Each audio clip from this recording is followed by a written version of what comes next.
This is the ultimate vengeance! Il y a un peu plus de 2 ans, la Wii accueillait No More Heroes, un ovni sorti tout droit de l'imagination fertile de Suda51, le créateur entre autres de Killer 7. Grâce à son talent et à son bagou unique, notre homme a su imposer le personnage de Travis Touchdown, certainement l'un des héros de jeux vidéo les plus charismatiques de ces dernières années. I haven't even broken a sweat. Après avoir été le #1 killer de Santa Destroy, le voilà donc de retour pour remettre sa couronne en jeu. Et cette fois-ci, ça va saigner. Et oui, car si comme nous, vous avez découvert les premiers pas de Travis en version française, alors vous avez certainement été amputé de la violence graphique qu'offrait le premier No More Heroes. Des pièces d'or et un nuage de cendres au lieu d'une bonne giclée d'hémoglobine à chaque exécution, voilà le genre de frustration avec laquelle il fallait composer en 2008.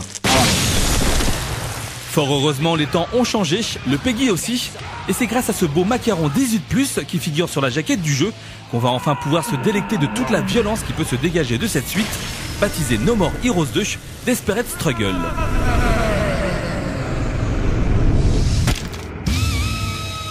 Quant à l'histoire, elle nous raconte comment Travis Touchdown a décidé de remettre sa couronne de meilleur assassin de la ville en jeu.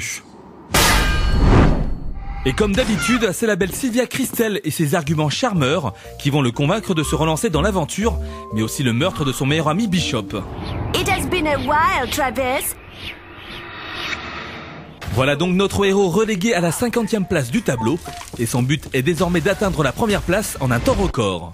Before you start your desperate struggling, you should drop a nice save. Pour ce faire, Travis va devoir parcourir la ville de Santa Destroy à la recherche de missions que lui confiera Sylvia. I'm busy. Got to go. La grande particularité de No More Heroes 2 est l'abandon des phases d'exploration à moto qui permettaient de se promener librement dans la cité, un peu comme dans GTA. Désormais, on passe d'une mission à une autre en choisissant sa destination sur la carte. Un choix contestable, d'autant qu'il est toujours possible de vaquer à des occupations dans la chambre d'ado de notre héros. Car en plus des missions principales, il est toujours possible de se faire un peu d'argent de poche en enchaînant les petits boulots. La réalisation de No More Heroes 2 a gagné en finesse, avec des décors plus fouillés et des personnages plus détaillés.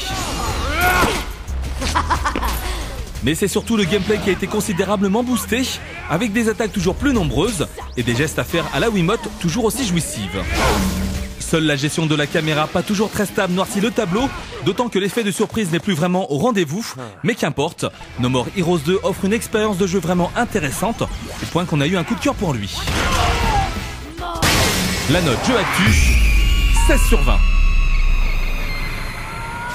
This time, you'll get the 5-course meal. Oh yeah!